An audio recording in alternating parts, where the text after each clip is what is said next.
طبعا هنا زي ما انتم شايفين الجمهور اثناء المباراه واخر اللقاء بين مصر والاردن بيقول للعيبه مصر لعيبه عالم مفيش رجاله.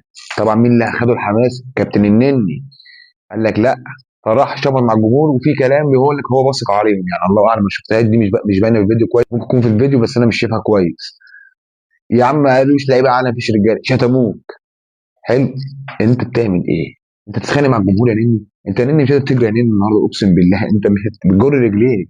خلينا نكون واقعيين. اول حاجه، تاني حاجه، الجمهور انت بتغلط فيه ده يا كابتن نني او عايز تتخانق معاه، الجمهور ده سواء اللي في قطر او اللي جاي من مصر، نقول اللي في قطر، الناس دي عندها شغل، ممكن تكون سابت شغلها او بعد الشغل بتاع دافعين فلوس، تذاكر فلوس عشان يقول لك يشجعوك، وانت ولا عندك دم انت واللي معاك.